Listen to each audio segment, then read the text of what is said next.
This is a 2022 Chevrolet Corvette Stingray 2LT. It's the third model year of the 8th generation American sports car and the first generation where the engine sits behind the driver, which is mega. It's also the first Corvette I've driven with winter tires, which is kinda sorta more mega. My name is Robin Warner, an experienced engineer and magazine editor, and I like winter tires in the winter. The 2LT is the middle trim of the Corvette Stingray, above the 1LT, but beneath the 3LT, which is logical enough. That means you get standard wireless smartphone charging and navigation with your center console touchscreen, but go without synthetic microfiber and leathers in the interior. And you have to pay extra for the GT2 bucket seats. Regardless of trim, powering the Corvette is a 6.2-liter V8 that produces a peak 490 horsepower and 465 pound-feet of torque. That power then goes through an 8-speed dual-clutch transmission and onto the rear wheels. The base price for the 2022 Chevrolet Corvette Stingray 2LT is $69,495, and my test car cost $82,515. For those that are interested, I included detailed specifications, including dimensions, fuel economy, and options in the description. All right, let's take a look around the car. Everybody check it out. It's the 2022 Chevrolet Corvette Stingray 2LT. Now this particular one is painted in Amplify Orange paint, which is a $995 optional paint. Speaking of options, we also have the $2,995 Trident black wheels. Trident because, check it out, 1, 2, 3 Trident spoke wheels, I should say. And of course, those are 19 inches in front and 20 inches in back. Those are not all-season tires or summer tires. Those are, in fact, winter tires, which is kind of ironic because this car very much has like a Halloween theme to it, even though it's nearly Christmas, which also means it is winter time. This roof right here, it's hard to tell.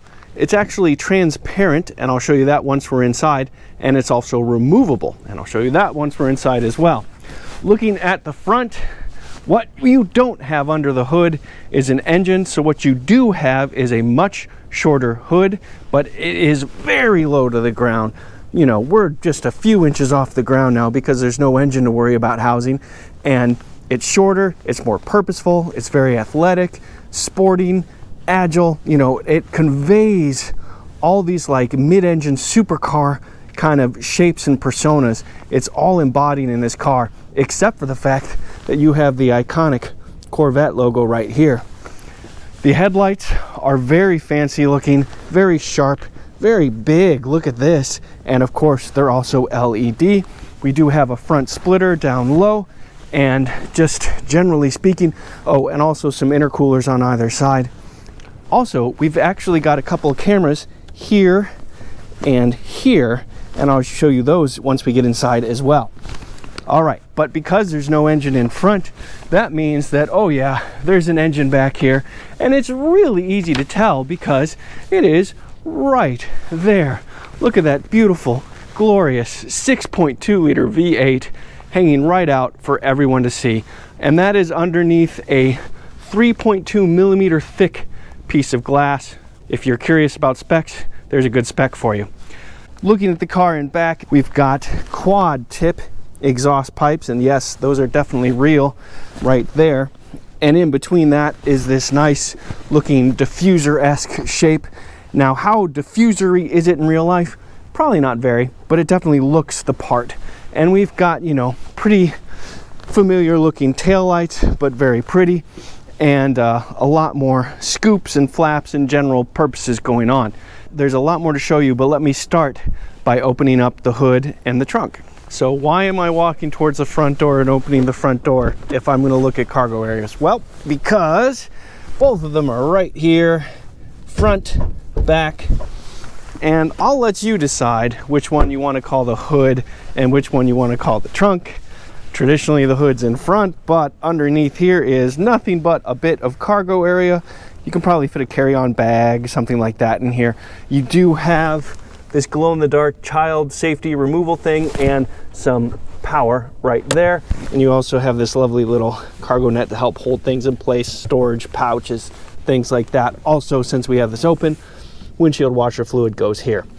To the back, to the hood, the trunk, well, it's kind of both, because you have space for a golf bag or two right here, another cargo net, some more fun stuff like that. But then ahead of that, you've got this glorious 6.2 liter V8 that I already mentioned.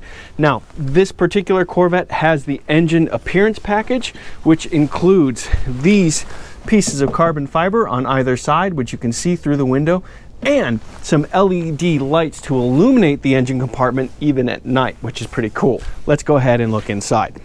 First thing I need to do before we look inside is close the compartments. So let's start with the front one. This is nice and light. The body is still fiberglass, of course. So this just comes down, squeeze it down, that's done. Now, this is a big piece right here, and there's a lot of rubber coating, so there could be kind of like a vacuum seal almost. So this could take a lot of pressure to close, but Chevrolet thought of that. Check this out. That is a motorized closing rear hatch back here, so you don't have to worry about applying any kind of pressure. Just get it down to that first latch, and a small electric motor takes care of the rest. Very, very cool. All right, now let's look inside. The door handle is solenoid driven.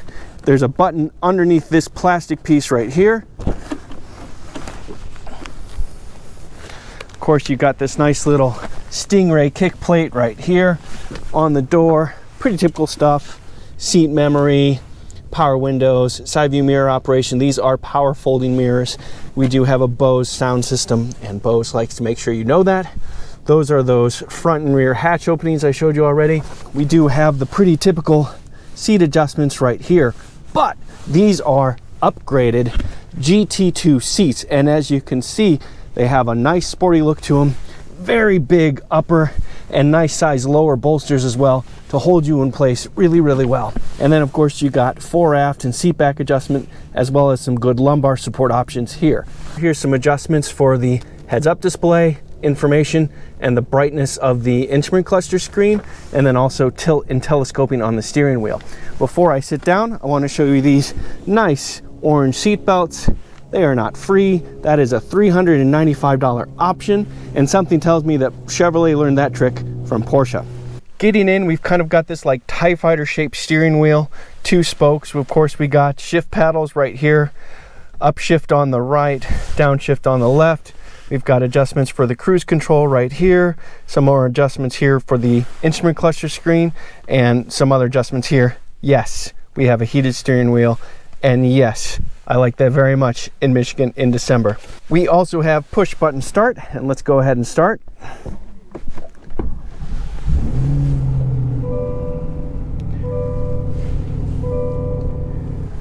In front of you, we've got a 12-inch fully digital instrument cluster screen with a digitized tachometer in the center with speed limit in between, but there's more to talk about that in just a moment. And over here, we've got an 8-inch center console touchscreen, and this does support Bluetooth, Apple CarPlay, and Android Auto. Looking down just a little bit, this is our push button brindle right here for the 8-speed dual clutch transmission. This fancy little piece right here is hiding this dial. This is for drive modes. I'll show you more of that in just a second.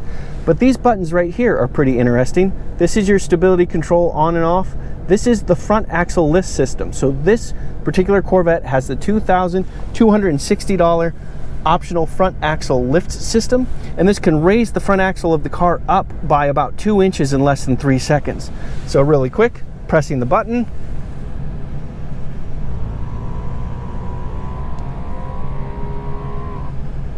and back down again.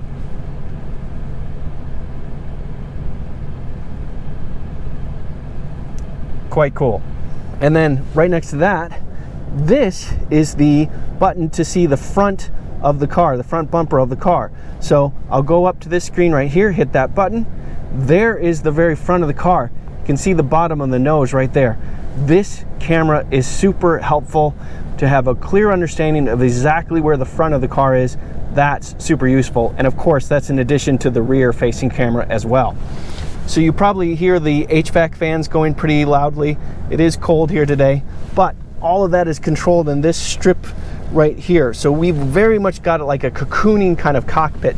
You can see that the instrument cluster, I'm head face straight onto that, but this center console touchscreen is good, 20 degrees, 30 degrees turned towards me. So instead of being flat perpendicular, it's turned towards me.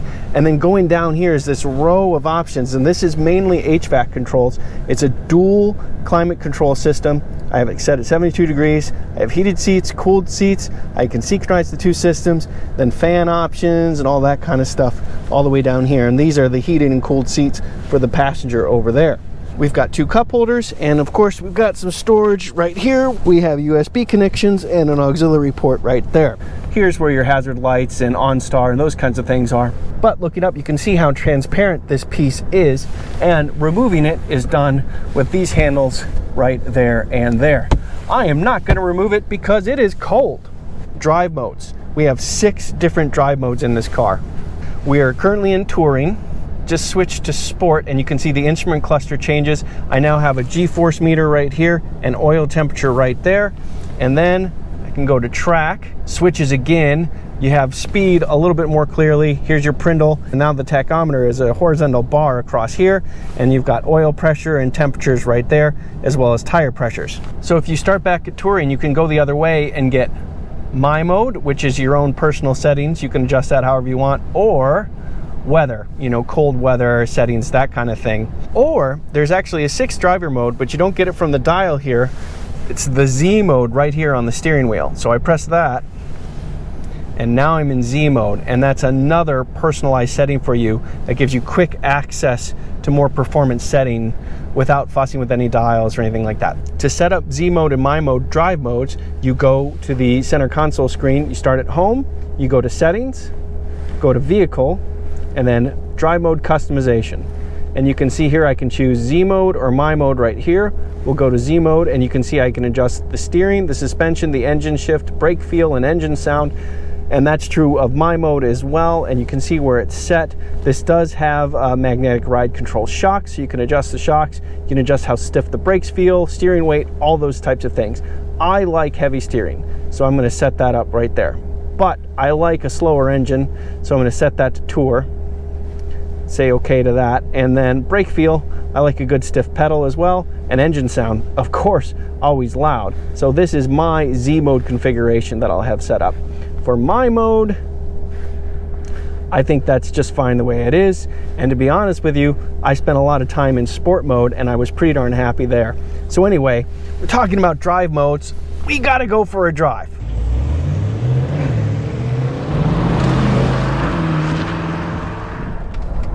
Hi everybody. Well, I mean, not much better way to spend Christmas time than in the 2022 Chevrolet Corvette Stingray. Man, I mean, it's so incredible that I can be on winter tires in a sports car like this. It's effectively a mid-engine supercar that I'm in terms of performance, and yet here I am driving it in late December with no trouble at all.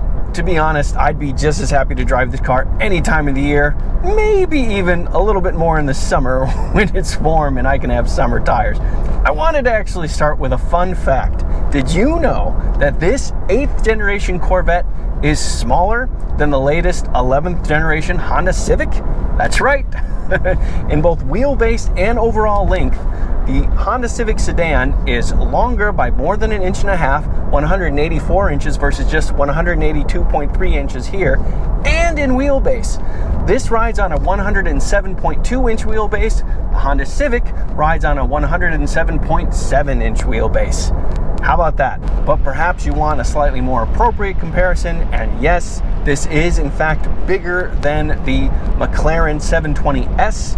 These two cars look much more alike. but the Corvette is bigger in every dimension, including width, but just barely. Now, as I said at the top, this is the first time I've ever driven a Corvette with winter tires on it. However, it is not the first time I've driven a Corvette. I drove that car in late 2019 when I was managing editor at Autoweek and wrote a car review, and I put a link to that car review in the description of this video so you can get my first impressions. So that was the 2020 model year. For 2021, Chevrolet did make a few small changes to the Corvette. They made magnetic ride control available even without the Z51 performance suspension. They also made it so that both Apple CarPlay and Android Auto can be connected to the center console touchscreen, and they added a few different colors and details and things like that. So for 2022, Chevrolet did very little to the Corvette. They didn't change much of anything. Fussed around with a little bit of the calibrations in the engineering model, small improvements like that. Though they did add at least one new paint color, and that is this paint color right here that you're looking at right now. But obviously 2020 was a huge change for the Corvette, going mid-engine after being decades and decades of this long hooded front engine sports car. And that engine is fantastic. As I said at the top, 6.2 liter overhead valve V8, 490 horsepower, 465 pound-feet of torque. And if you get the performance exhaust system, both of those peak outputs go up by 5, 495 and 470 respectively. Now, this does have a lot of the modern tech you'd expect, including direct fuel injection and cylinder deactivation. This will run as a V4 for some period of time to help with fuel economy. Now, tied to this engine is an 8-speed dual clutch transmission. No manual transmission is available on the Corvette Stingray. I know, I'm bummed too, but there are some upsides to the fact that this is a dual clutch transmission. First of all, it's a dual clutch, not an automatic, so you get really crisp shifts and you have a lot of control with the paddle shifters, so that's good. Also, because you have a dual clutch transmission, you also have the opportunity for really epic launches. I've got the car in sport mode right now, briefly slowing down, gonna give it a touch of brake torque, and here we go. Oh man. Oh man. Oh man. Wow. Okay, that was really good. And that was really good with really cold temperatures and winter tires installed. Now, you could hear the traction control was working a little bit harder than it might be otherwise with summer tires and the summer, but hey, that was really good. Now, a couple things to point out. This car has a mechanical limited slip diff. Now, it is an electronically controlled diff, but it's got that, so that helps. Also, this car, because it is mid-engine, has a rear weight bias, and that is a really helpful thing just for the inherent chassis to have more of the weight on the rear axle. And especially when you get load transfer, as you shift the car back, you get lots of weight on the rear axle. So this has 60% of the weight on the rear axle, 40% of the weight on the front, and with load transfer, that shifts even further. So those two things really help accelerate. And that means that despite this being the base Corvette, will accelerate from 0 to 60 in less than 3 seconds. But it will only accelerate in less than 3 seconds if you engage launch control. And that's right, this Corvette has launch control. That is another advantage of having a dual clutch transmission instead of a manual. And once you know it, despite the weather and despite the tires, I went ahead and tried launch control. Let me show you that right now. First things first, get it in track mode. Okay, now hit the traction control button twice. Okay, press firmly on the brake. 3,500 RPM, lift off the brake. Oh man, oh God, oh man, here we go. Oh man, oh man, oh my gosh. Launch control in the 2022 Chevrolet Corvette Stingray 2LT. But of course, this car, especially now that it is a mid-engine sports car, is not just about straight line speed. It is quite the handler. We've got double control arms on both the front and rear axle, and this particular car also has the optional magnetic ride control for $1,895, and that is a fantastic system for shock absorber adjustment, which means you can have a really supple ride and yet very quickly firm things up to give excellent body control. And because this car has so much potential to be a great handler, I went ahead and took it on a couple of my favorite driving roads and put this together. Let me show you. Okay, I've got the camera set up, about to go through one of my favorite roads and see how this Corvette feels to drive on snow tires in the winter.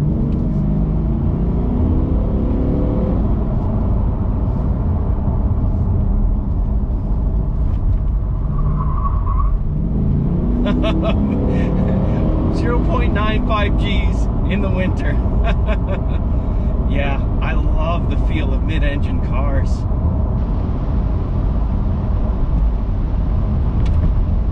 There's so little effort. The cars always turn in so willingly because there's less weight up front. There's less weight, there's less inertia to fight. And oh, this V8, just even in this lower gear, I've got so much pull down low. I've got a real nice rhythm going through these corners. Transitions really well. Car feels light and lively.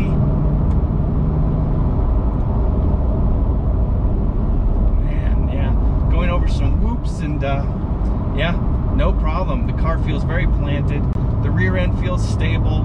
I definitely feel like I have good balance when I start applying power, but man, woo, first few corners, very good. I really enjoy the way this car feels. I just inherently love mid-engine cars so much. The weight balance is so appropriately good. So I had enough fun. I'm definitely going to go through the corners going the other direction, because why not? And why not also, I'll put it in track mode. Okay, dampers definitely feel nice and stiff. Yeah, very little steering required.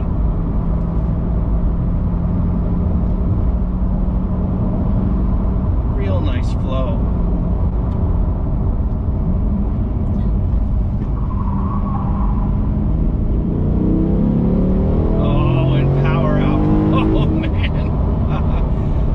One more quick test. Let's see how this feels on an on-ramp.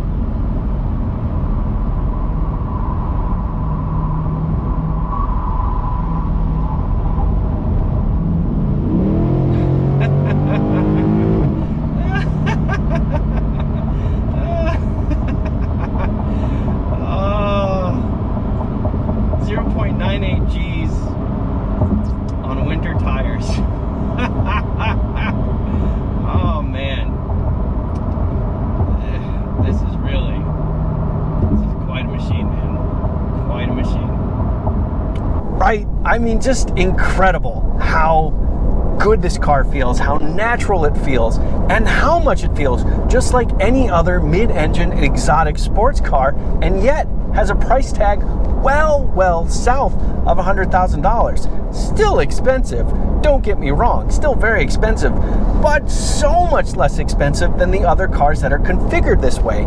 And the feel, the driving feel of it is right there. Now, one thing I didn't mention in that handling video that I did was that the brake feel is also fantastic. These aren't especially big brakes, but they're very effective, and the feel is great, and you have that adjustable feel in the drive modes as well. Also, these seats are very supportive, very comfortable. These are optional GT2 bucket seats. These are definitely worth the money as well. But it's actually not just handling, it's also ride. When you combine these magnetic ride control shocks with the fact that you're actually only 4 inches away, where you sit is actually only 4 inches ahead of the center of gravity, this car is actually impressively comfortable to drive, even though the dampers are tuned to be more stiff and it has stiffer springs as well. Because you're so close to the center of gravity, that means that you don't get moved up and down by the bumps in this car. You kind of stay put as the front and the rear axle move up and down from the bumps. It's more comfortable than the last generation Corvette, which is kind of impressive that you get that double win there. You can have a firmer chassis setup, more body control, and a more comfortable ride at the same time. It is very much driver focused in this car. And then just the fundamental fact that it's a mid-engine car with all those inherent balance advantages with the chassis and all that kind of stuff. And then the fact that Chevrolet executed so well. This car is easy to feel the limit, great fun to drive, and has that so mighty and glorious sounding V8 right behind your ears. It's this like exotic supercar feel with this big dose of Americana added, and it's just a fantastic combination. On top of that, it's just the beginning. Chevrolet has already announced the 2023 Chevrolet Corvette Z06 with a flat plane crank, 5.5 liter, 670 horsepower V8. I just know that that car will be mega because this car is mega, and it's just the beginning. I'm Robin Warner. Thank you for watching. And if you are still watching, I'd really appreciate it if you liked this video and subscribe to my channel. Those two things really do help me out a lot. Okay, goodbye. I can't resist this. Oh man.